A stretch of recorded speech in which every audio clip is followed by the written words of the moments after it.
We are Ole Miss Rebels. As Mississippi's flagship university, we dig deeper, see farther, work harder. We pioneered human organ transplants. We helped prove Einstein's theory of gravitational waves. We are conducting life-changing research that solves the problems of today. We are Ole Miss, transforming lives and the world. Hey, welcome to the POMcast with Stephen Willis. We're going to start in a few minutes, but I want to tell you to hit up our social sites, retweet, share, comment, like, do all of that stuff. It can only help us out and it'll make the show even better. But we're getting ready to give you a lot of good Ole Miss information, and I just thought I would tell you that because the POMcast is starting. Well, it's starting right now. Wait, no, that's a little early. It is starting right about now. All right, welcome to the POMcast on this Thursday. This week is flying by. We got a jam-packed show for you today. I do want to tell you about Travel and Cruise World. You can see it on the bottom of the screen, 1-800-330-7461. Basically, what I was trying to do is to give you a resource down here. We're 18 months into this at this point. Everybody needs a vacation. This will allow you to have it, and you can use them as a resource for local businesses and rules because everything's a little bit different down here. So you can always know when your vacation will not be ruined. You can figure out through them. That's 1-800-330-7461, travelandcruiseworld.com. See Central Florida like a local. I also want to tell you about Take It to the Grove at bookatailgate.com. That's bookatailgate.com. These guys are awesome. They can set you up with your own store, your own tailgating equipment. They can rent out what you need. You can have a TV in your tent. You can even get an extra tent if the number of people is more than you can handle currently. And best of all, they can go pick up your catering. So your tailgate can be absolute perfection. That is Take It to the Grove, 662-701-1177. Again, that's 662-701-1177. And I also want to tell you about La Terrain watches. La Terrain watches are the official watches of the Positively Ole Miss channel. The POMcast is a member of that channel. And what you do, go to la-terrain.com, pick out a watch. They're very stylish. They're very inexpensive. And you get 10% off at checkout by putting the promo code POMcast in the system. POMcast. You can see it in the corner of your screen right now. And if you do that, you'll know they got it here, but you'll also be very thankful of having very nice watches delivered to your door. That's La Terrain Watches, the official watch of Positively Ole Miss. If you want to watch the show, you can catch us on Twitter at The Stephen Willis or at Ole Positively, on Facebook at facebook.com/POMcast. Of course, you can hit us up on YouTube at Positively Ole Miss. Subscribe. Hit the bell. You'll not only know that we're streaming, you'll know what we're streaming about. And we're on Twitch at Positively Ole Miss. All one word, all lowercase. The podcasts pop up on the screen from time to time. We're not going to go over them. We are at 40 or 50% growth for the month of September. This is the last day of the month. So we're trying to see exactly where we land, but we're going to fall somewhere in between those two numbers. But growth like that is absolutely terrific, and thank you very much for listening to the show and making it happen. You guys are the reason that it's growing. You guys are the reason that we are finding a little bit of a niche. You know, when I started this, I wanted a media source to where we could just talk about Ole Miss and do Ole Miss stuff without the evil influence of money, without money influencing content. Because basically, I've went over this several times. 25, 30 years ago in the Clarion Ledger, money didn't really influence content because there were so many levels in between the money and the content. They tied it up basically in bureaucracy. But eventually, as those layers got cut out and the assignment desk got cut out, all of a sudden management was right there with money. So you had them on both sides. So you would do a story and you would automatically think, well, how much money will this make? And that would determine whether or not you do the content. And that in the age of the internet, that has grown and grown and grown and grown because you have small one-man band type shops. And we're doing stuff here where we're trying to basically keep the lights on, but content and money don't touch it all. They have no say whatsoever.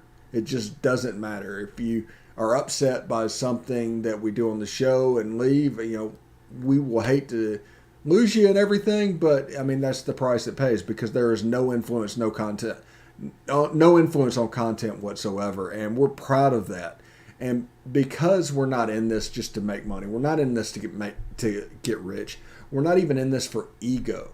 I'm only doing this because I'm a one-man band and I'm the only person that can. It allows us freedom to actually present the information as it really is, not as we mold it to fit whatever way to make us the most money. Whenever you see a story, whenever a story breaks, that's the reason bad news breaks all the time with these media companies. First thing they tell us in journalism school is if it bleeds, it leads.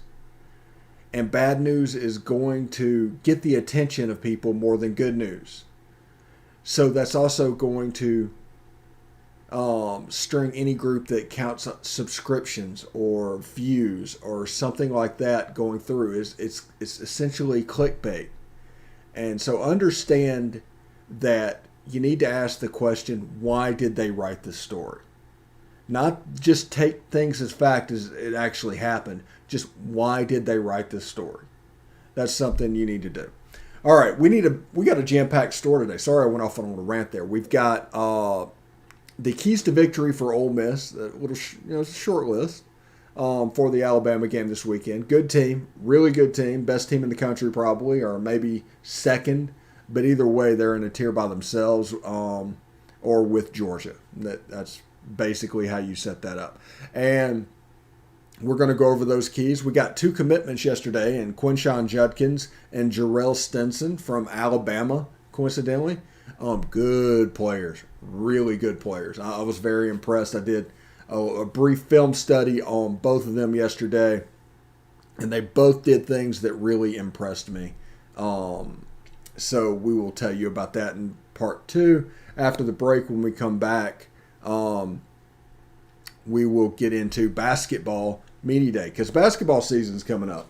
So Kermit Davis, Jamin Brakefield, and Jarell Joyner were interviewed real quick to talk about that. So that'll be the last segment of the day. Normally we don't do media days for last segment of the day, but Ole Miss is playing Alabama this week, and so it leads into a little bit of a conflict of where we want to put everything and how we want to lay it out. And so, stay tuned for that with them coming on with a little bit of presser highlights that we normally do for football that we can do for basketball because it's going to start intertwining a little bit at this point. It should be a lot of fun. So, keys to victory for the Ole Miss-Alabama game. First of all, Ole Miss has to play clean. Period. Absolutely. There isn't a path to victory where they don't play clean offensively. If you turn the ball over, Alabama's got better players than you. They're going to be hard to knock off. Even though schematically you're light years ahead of them with a scheme on offense.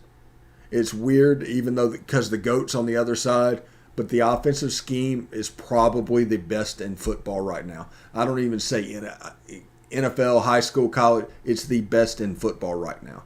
And for those who don't know, if you've been living under a rock, it's the thing that Art Briles and them did at Baylor when winning RG3 a Heisman Trophy, Bryce Petty putting up massive amounts of yards. It's starting to happen in the SEC in that system. And this is another thing that people need to realize. This is the third offensive coordinator for Lane Kiffin in this system. This is Lane Kiffin's offense at this point. So when Ole Miss inevitably loses Jeff Lebby, he's a good coach. I'm not saying he's not a good coach. I'm saying this is Lane Kiffin's offense pretty much just as much as anybody. He runs the framework that he wants to run.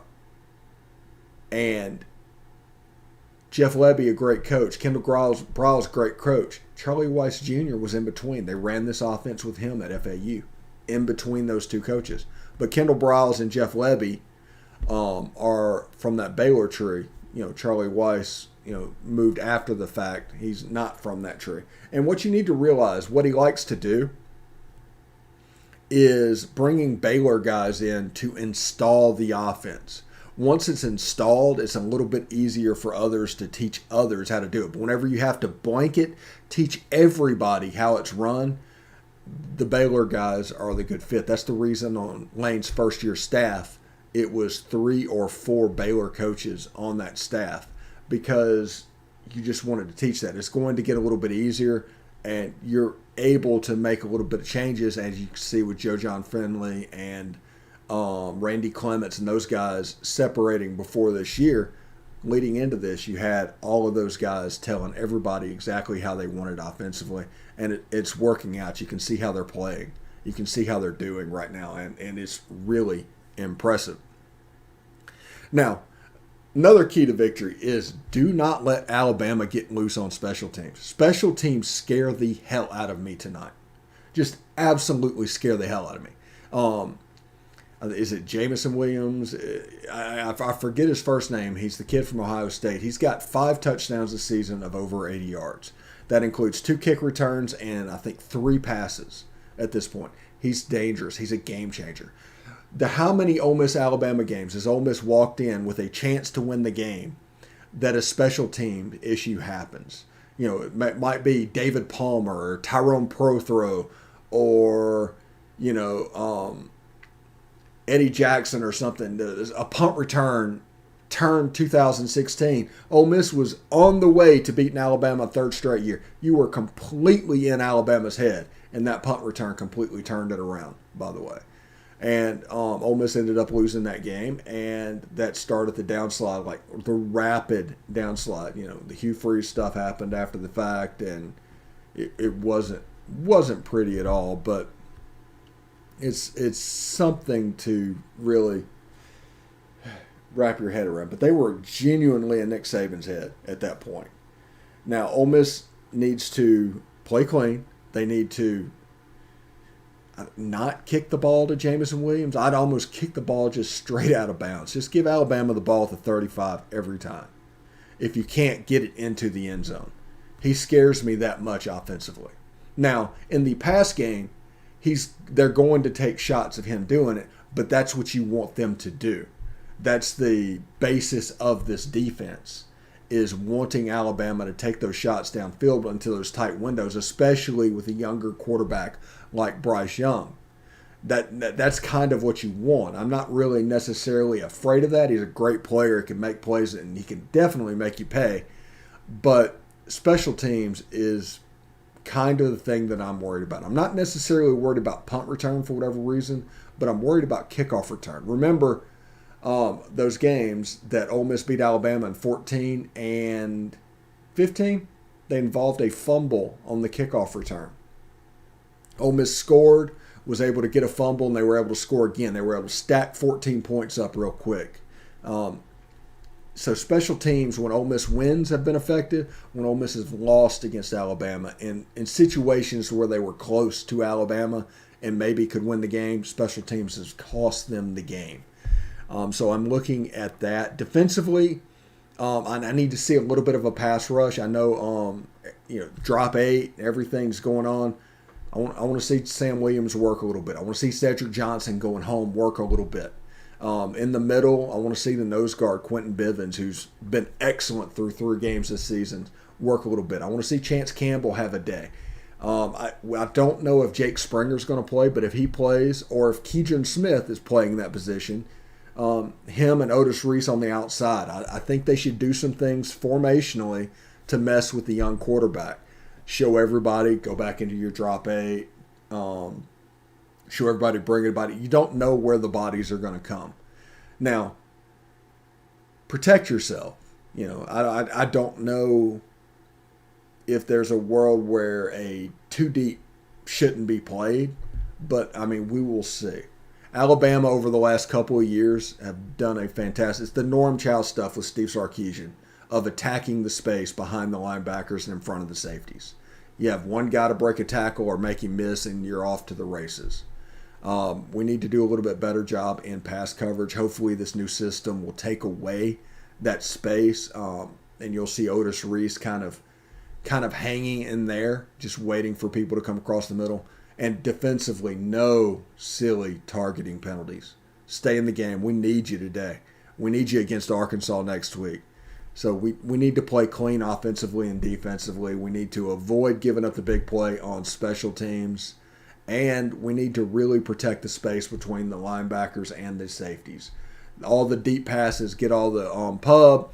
That is the drive extenders. That is the territory where drives are extended. And I want to see pass rushes and things like that to get going. Now, Ole Miss got a commitment or two. Got Quinshon Judkins from Opelika, Alabama. Let's see. It's interesting. Anyway, there he is. Didn't want to go for whatever reason. But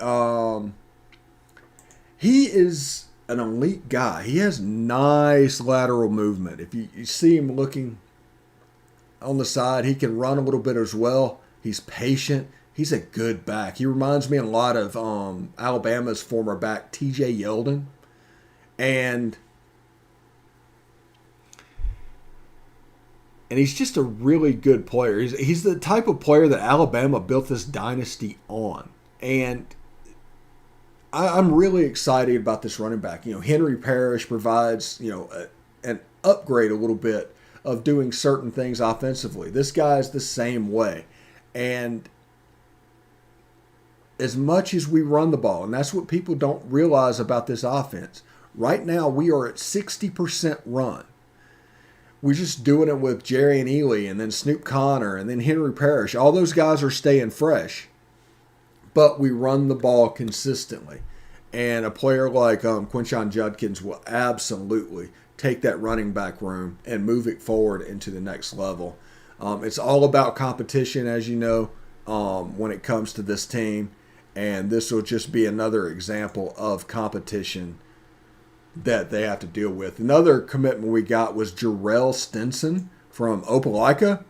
And the one thing I was really impressed, he's a little guy. I think he is 160 pounds or something like that. He's 5'10", 160. But look at that guy go down the sideline. Look at him run. Some of his plays just look like Mike Wallace used to look, who is, I'd love to see a foot race in their prime of John Avery and Mike Wallace, because nobody could run with Mike Wallace. One thing I would have liked to see from Jarell is more interceptions, more, because you can see the physicality. You can see everything. A little guy, I'm not going to say he looks like he's Mike Hilton, but he plays a little bit like Mike Hilton. Now, I'll need to see somebody that is more ball conscious. I need to see somebody that is ready to go. He might be a guy that redshirts and kind of develops into his role, because he gets by in high school a little bit on his athleticism. And that's nothing against it, because his athleticism is absolutely special. And if you can see him right here. He's playing the ball. He has excellent ball skills. He's a guy that could play as a true freshman, or it might take a year or two. I don't know how quickly it will translate to the college game. His athleticism is special. I don't know if he'll be able to get by on it at the college game. And especially when you look at punt returns and things like that, this is the area where he has a chance to make an impact really early. He's a special returner. And looking at him doing whatever he needs to do, I mean, it's just pretty sweet.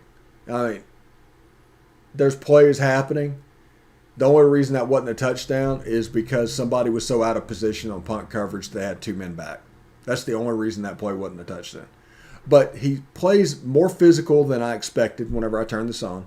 His special teams ability is more special than when I turned this on. I thought when I turned this on. He plays more physical.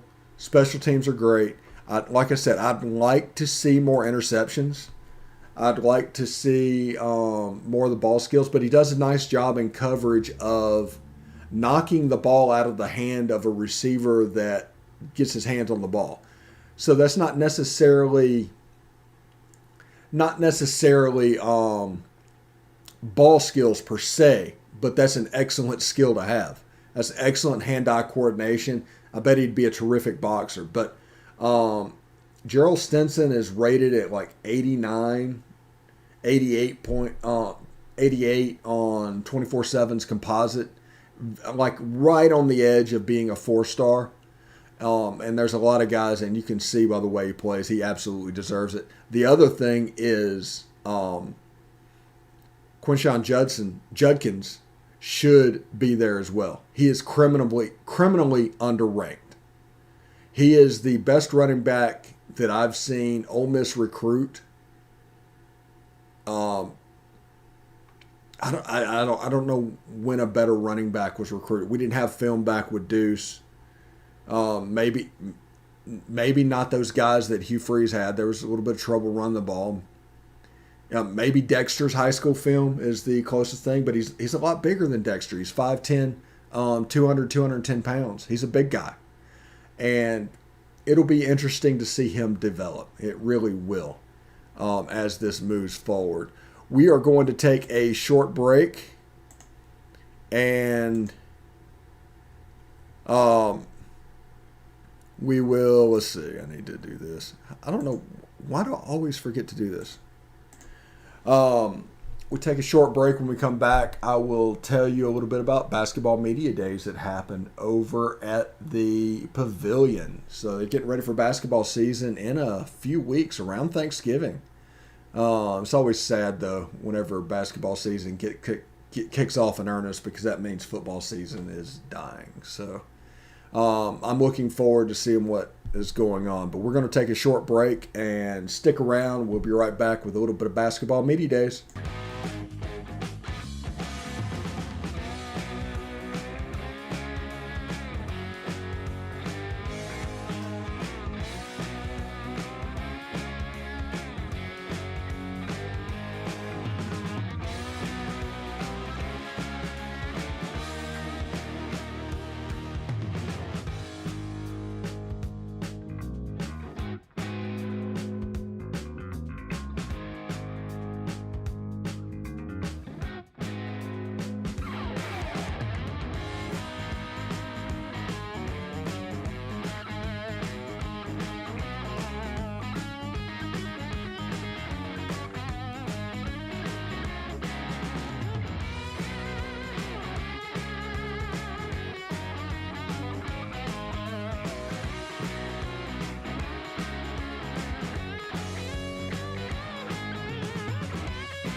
All right, welcome back to the POMcast. Hope everybody's having a fantastic Thursday.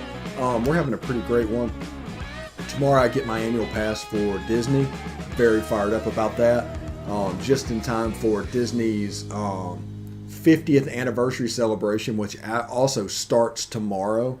So 50th anniversary at Walt Disney World, 18-month celebration to where they do different stuff seasonal. And it's free parking, the whole 9 yards. So it's the reason we moved down here. That's the reason we wanted to do this. So I'm very excited about that. Basketball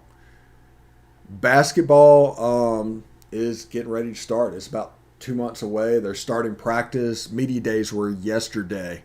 Real quick, I'll just play this and come back and give you a little bit of thoughts going into it. So stick around for that. You know, I say it every year. This is my 39th year for official practice in college basketball, 25th as a head coach. And I always think about my very first ones. And I was talking to Sean Tui on the way over here, and I said, Sean, he's asked me about official practice. I said, it's a little different when we played. You couldn't touch your guys, couldn't watch them play pickup, do anything, lift weights, anything until October 15th. So today is the 51st time we've touched our players since the summer. Now, it's been in limited amount of hours, but it's the 51st time we've gotten together. And so there's nothing like getting them every day for a couple of hours, two and a half hours, But you know your guys. And so they've been a good group to come to the gym with. Like a lot of teams in college basketball, we're very excited about our team. Got a ton of work ahead of us. as soon as football starts, these weeks start peeling off, and that's exactly been the case. September's just flown by, and but I know our guys are excited. We had a little 45-minute to an hour kind of a walkthrough this morning, and then we'll go for a couple hours this afternoon. It was a really easy process. Kerman and the coaching staff did a great job of recruiting me the first go-around, so just going through the transfer portal, I knew right away where I wanted to go, so it made it real easy just coming back home and being that guy that could help us be a tournament team. Man, it's been great. All the newcomers come in, they got a work ethic behind them, and they know they trying to get something done. They know we trying to get something done. So they understand the culture of what we're trying to build, what we're trying to do, and they came fit in right in perfectly. Points of emphasis in officiating. They're going to be a lot more lenient with the travel rule this year. I think the NBA has influenced that. Maybe like Romello last year, I think he had a great spin move around the post, but maybe it's 3 steps, and I think they're going to let that go. Kind of the NBA step back that Harden has kind of brought into the NBA, more lenient with that. Always an emphasis on trying to, with rough play, and freedom of movement, and sometimes it seems like that is emphasized early, and then late the games get more physical. But really no earth-shattering, rule changes. I think it's just a point of emphasis. And we'll have SEC officials come in 3 or 4 times, Ben, just here in the next 3 or 4 weeks, just where we can get used. They can start calling fouls. Because even in the physical play we've had early on, we're not calling many fouls. We're trying to emphasize it, but we're trying to get guys to play at a tough and a competitive level. They bring so much. Like I tell everybody every day, like everybody's their own leader. We don't have one leader on the team, and that's something I'm glad about this team. Everybody just brings each other up each and every day. One person might be slacking, so somebody else has to step up and be that guy to, hold everybody accountable. And we got guys like that around us. Guys like Jarell, I haven't seen somebody match my effort and energy trying to, his work ethic is crazy. So just seeing a brother work like that is motivational. So, and just other guys like Austin and Matt that have been here already, just seeing those guys grow every day, it's nothing like it. It's really been everybody helping me, all the teammates, all the coaches, just being me every day, coming in, being ready to learn, being a second extension behind coach on the floor and the whole coaching staff, and just being ready to go every day. I feel like that's been a big part of it. Yeah, and I've said this, and y'all probably heard me say it, is that, it's going to be the new norm. I mean, look at our team with the transfer portal. We have 5 transfers and 8 high school guys. So some people are 8 and 5, or maybe that. So we still have a good blend of high school players on our team, and those other 2 are Jarell and Robert. But I've got a decent idea now. I don't think you really can until you get them every day. And you see a guy every single day. I mean, we'd practice on Monday and maybe take off Tuesday and practice on Wednesday because of the 4-hour rule. But now you get them every day. And so you can really understand basketball IQ more, how guys can really catch on. That's a huge part of young guys. It's just being able to think, on the floor. And so some guys pick it up quicker than others. But, in the next 2 weeks, I mean, really understanding what we can do defensively, what are some strengths of us offensively, and then, start in our own little practices, they'll start figuring out depth charts. We'll put it out to the public, but they're going to start sensing it. Yeah, absolutely. Impressions, Jarell was like a really confident guy this time. This time going through, he's ready for his senior year or whatever you want to call it. Nice to hear from Jamin Brakefield. He's obviously taken a spot as a leader on this team. He's obviously an extremely talented guy. This will be a team, the first time I think in Ole Miss history, this team has 3 top 50 players on it. And that kind of interests me as well. I want to see the big men go out and perform. I want to see what it looks like before I get too crazy about what's going on. But I do want to, there's an aura of confidence that these guys are putting off. And, I think it's because of how talented they are, but we just need to see what it looks like down the road. Okay, today at 6 o'clock, Talking Ball with Bill Flowers debuts. Tune in for that. That'll be on all the issues. on all the places that you watch the show, and also the podcast will go live anyway. Tonight at 8:30 Central, we have a special live stream like mashup with me and Tide Talk Podcast, where we're talking about the Alabama game. The chat will be open. We'll take your questions. We'll do whatever needs to happen there. So that is going to be a very interactive thing. A little bit of banter, a little bit of smack talk. Should be a little bit of fun. And tomorrow's Biscuits and SEC's Week 5 preview at 6 o'clock. And the POMcast will be at 10 o'clock a.m. And during the weekend, we can enjoy the games and everything's going on. And then Sunday, we'll do the weekend review show. Sometime around 5 or 6, you'll be able to catch that. So that's what we have planned. Look at that. The time's already hit 11:30. That's crazy. Absolutely nuts. But I'm really excited about that. I want to see how tonight goes. So feel free to use the chat. Hit us up for the preview. And thank you very much to Glenda and Guy for hitting up the chat today. Just because you can't see it doesn't mean I can't. It's always up for me. And I'm looking forward to all of that. So this has been a really great show. We hit the keys to victory for Ole Miss a little bit. Very simple. Play clean offensively and defense. Don't give up explosive on special teams.